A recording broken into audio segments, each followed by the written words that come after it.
welcome to another podcast, number 17 of Yarn Equals Joy. I'm Rachel. I'm podcasting from Houston, Texas. It's March 2nd. I'll get my handy board. Yarn Equals Joy, episode 17, March 2nd, 2020. And I am Rach Lee on Ravelry and Rach Lee Book Girl on Instagram. And I am off today because I'm a teacher and we have comments due, so we got a professional development day this Monday to work on comments, and those are due tomorrow morning. So I worked like crazy Saturday and Sunday so I could get things finished up, to carve a little bit of time out for myself today so that I could podcast. So I'm very glad that I finally am able to join you again. I kept putting it off for two reasons. One, I was incredibly busy at work, and we had a family wedding in San Antonio 2 weeks ago, so that was some time away and great time with family, but also, lost a weekend, which is my time to get things done.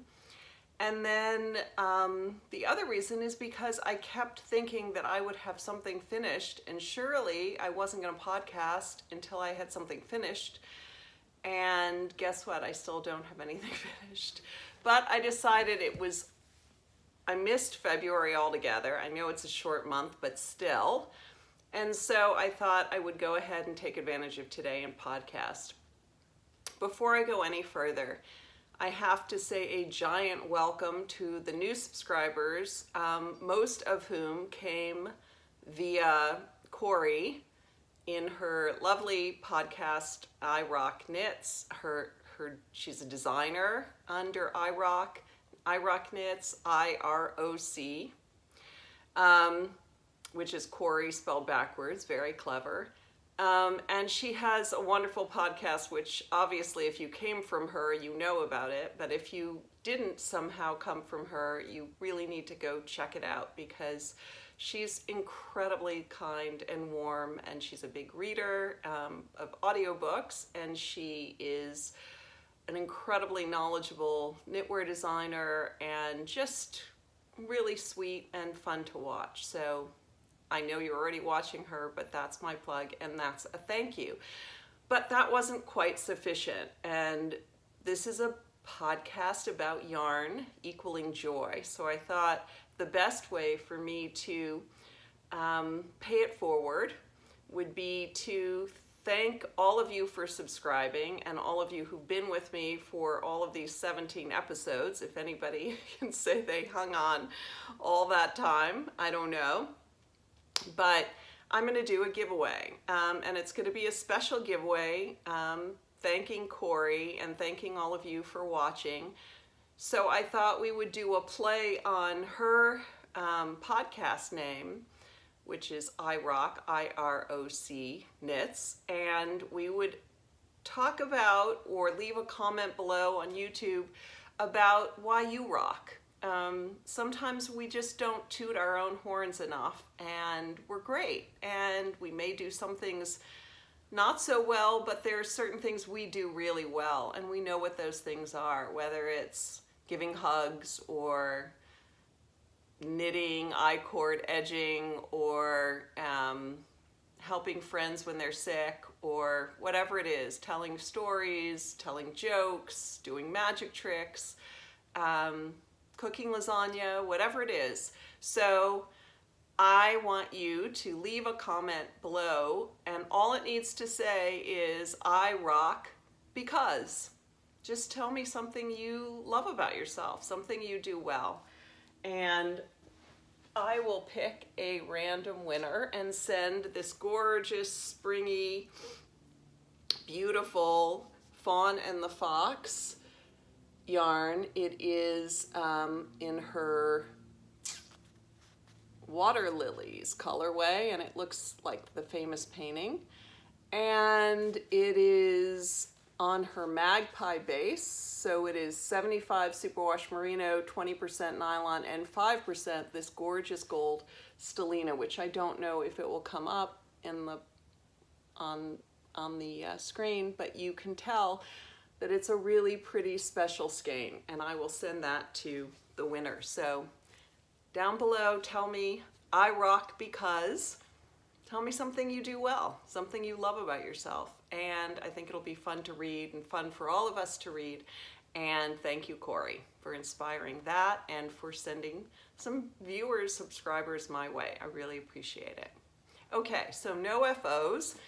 So I'm going to start with some whips. I have been almost monogamous, which for me is incredibly crazy, but I found this pattern. I think that I saw it on another podcast.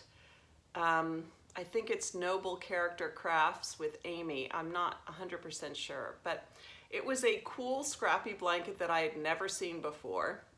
And it's called the Excavation blanket, and it is a scrappy project, and it's free on Ravelry. So the picture really isn't anything, but the joy of this blanket is that you keep changing colors, and then you leave all the ends and they become this glorious fringe at the end. So I'm doing mine as a baby blanket, and I'm also modifying the pattern by holding another skein of sock yarn in, or I think it's actually a singles based, in a really light speckly color with all the other colors. And I am beyond thrilled with the way this is coming out. I think you can see that the colors are just really fun, and I think it's going to be an amazing baby blanket. So I have a question that you viewers may be able to answer. When this is done, it's not going to be huge, but it is unimaginably squishy and fun with all the bright colors. And I thought it would be like a, I don't even know what you call them, like bassinet blanket or a carriage blanket or a car seat blanket, really, you know, a nice size. And I also thought that it would be a blanket that would easily turn into what we used to call a lovey, you know, something that a kid would just hold and scrunch, because it is amazingly squishy and lovely. But I have a question. Is there, obviously I'm going to cut these fringe and I'm going to make them much shorter, but is there, do they have to be really, really short in order for them not to be at all problematic for babies? So before I, you know, I'm going to finish fairly soon, I think, but before I cut it off, I want to think a little bit about what, you know, if anything, is sort of the necessary thought on how you do this if an infant might want to hold on to it and love it. So it's called the Excavation.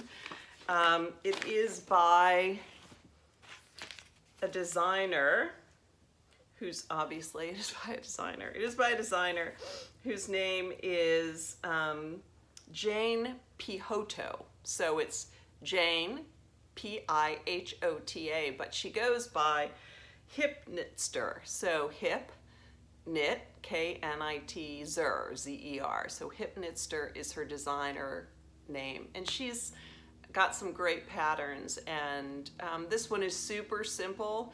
I don't know that I would like it with just the sock yarn, because it would be really light.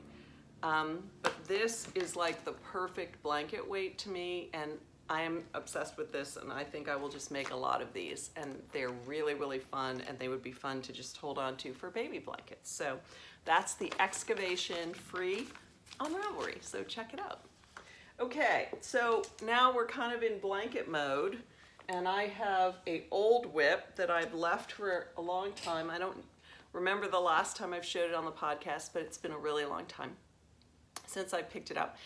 So long, in fact, that even though it is a pretty simple pattern, I had to go look at the videos and check it out again, because I could not remember certain tiny little pieces of this pattern. So You've seen it all over. I know it's called the Northeasterly by Skananigans.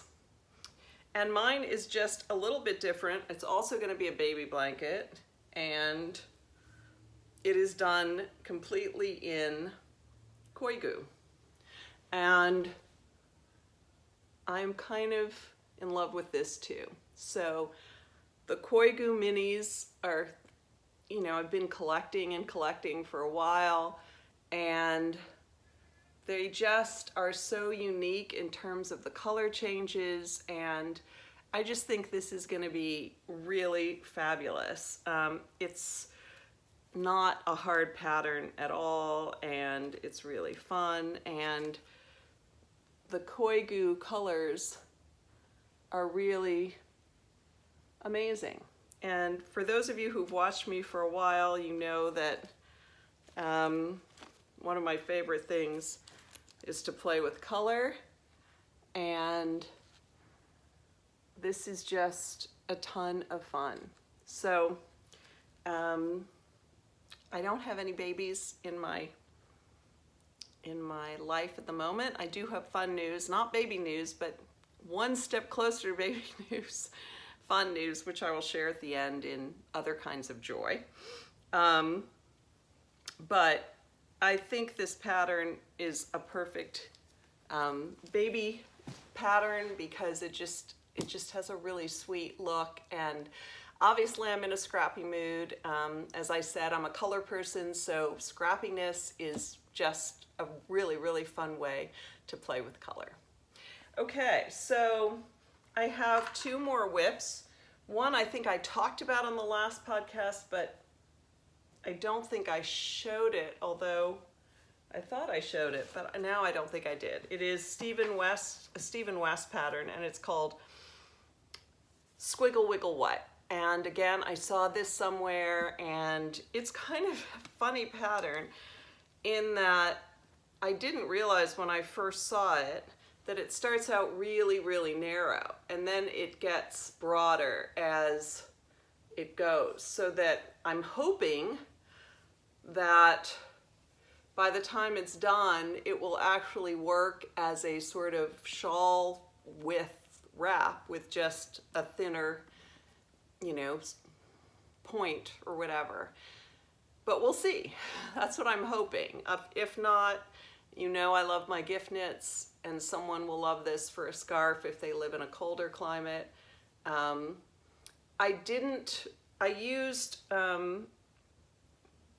So it obviously calls for major mini action, and that seems to be the theme of this podcast, the millions of minis. But I started with Hit the Ground Running, which was a spun right round single, and then I transitioned to Pavement, and then I'm going to transition to, this is Pavement, and then Reaper's Rags, which is a darker gray. Which I think will be really cool with all the pops. I didn't really love it at first. It's showing up, it looks prettier on screen than it does in person, so that's interesting. But it's a, you know, it's a fun pattern. You know, there's enough in it that you have to think about, but there's also enough that you can just sort of be on autopilot and watch TV when you're really tired, and that's the kind of pattern I seem to gravitate towards. So that's it. And then the last pattern is a brand new cast on today, which I made some progress on because it's, you know, in a thick yarn and goes really fast, and it's also color work. This is called, there's not a great, let me see if there's a, well, it's not a great picture. And I don't want to show, that's it. It's a cowl by Carrie Bostick Hogue, and it is called the Dessau cowls. Dessau, so it's D-E-S-S-A-U, D-E-S-S-A-U cowl. And it's made out of Quince & Co. Lark. And I knew that in my stash I had some Quince & Co. Lark. And I have, as I've mentioned before, a son who lives in New York who's insanely knit-worthy. By the way, I have not forgotten his Brooklyn-bound scarf that I'm designing. He was here for the wedding, and I got to try it on him, and it's going to need a lot more length, and I've just kind of put it down for a while. But I will continue that and maybe even publish it as my first pattern because I really love it, and I will show that next time, hopefully, or sometime, hopefully, as a finished object. But I had Quince & Co. and I raided my stash, and one of my favorite things to do is to get an idea and then to shop my stash and make it happen. And when it was the exact same yarn, it just worked really well. So I knew these two colors were colors that my New York son loves, and they looked really great together, and so I cast it on. It's Quince & Co. Lark in Slate, which is the blue, and Sedum, S-E-D-U-M, which is the burnt orange. Okay, so I will show you what I have so far. It's very, very little, but I did get to the color work, and I think you will see that it's just a ton of fun together. I'm sorry, I've got everything. So you can see the little sort of triangles really showing up well. And this son, I don't know that from November to March, I don't know if there are many days where he leaves the house without one of my knitted cowls on. It is one of the great prides of my life that I'm a kind of lifelong crafter, and I finally found something that he genuinely adores and wants. And so I'm very, very happy to make them. I knew this was the kind of pattern he would love and the kind of pattern I would love knitting. And so here we go. Okay, so that's it for whips. I have one big stashing the joy. I don't know if I'm the only person who does this, and I'm not sure I do it every year. I don't know. I'm sure I don't do it every year. But for some reason this year, I was inspired to give myself a Valentine's Day gift, and I have no regrets. It was a splurge purchase that I'm very happy with. I've had my eye on it for a while. It is one of Joji Locatelli's bags from her new bag company, or not so new anymore, Joji & Co., that are made in Buenos Aires. And I ordered it from the beautiful yarn shop in Canada called Espace Tricot, and it's gorgeous. Here's the Joji & Co. label. It is convertible, although I haven't quite figured out yet how one would do that. I guess by putting it through here. I think I'm figuring it out. But it could be a backpack, it can be a crossbody, it can be just like a tote, and it's really, really, really beautiful leather with that leathery smell. It comes with a really pretty nice kind of storage bag, and which also could be a project bag, and I really, really love it. So it came really quickly. I'm really excited about it, and yay, Valentine's Day for me, to me, from me. Anyway, just love it, love it, love it. Okay, so that's stashing the joy. We did sharing the joy, so please don't forget to write down below why you rock. I rock because, and someone will get this gorgeous Fawn and Fox Magpie in the Water Lilies colorway. And other kinds of joy. So my big other kinds of joy is that we have our first engagement. So my oldest son and his girlfriend of 3 years, who was lovely and wonderful, got engaged last weekend. So that is big news, and I am thrilled and excited, and it feels like another step of our lives as a family, and that's really neat. And then in terms of TV and books, I haven't been reading much other than what I've been reading for school to teach, but I have been obsessively watching and just finished a series, another British series. This one's called Doc Martin. It would not be everyone's cup of tea. It's really about this very quirky doctor who, you know, may have some form of high functioning Asperger's. He's super, super brilliant, but he has no people skills. And I have to say, there have been several series now that I've just watched till the end, especially these British series, which I love, and I love the scenery. This was set in a little village in Cornwall near the sea, and I just love it. I love the characters, I love the accents, I just love everything. But sometimes they end and it just feels unsatisfying, and I will say there was something perfect about the way this series came to an end. So if you have watched it and then you forgot about it and you want to kind of get back to it, go check it out and watch all the way to the end, because the last episode of Doc Martin is really sweet and fun. So anyway, that is all I've got. I'm signing out. Don't forget to write below and tell me why you rock. I rock because, and I will put you into the pot for the drawing of this gorgeous skein of yarn. Enjoy all the yarn, enjoy all the knitting. Have fun until next time, and I will see you later.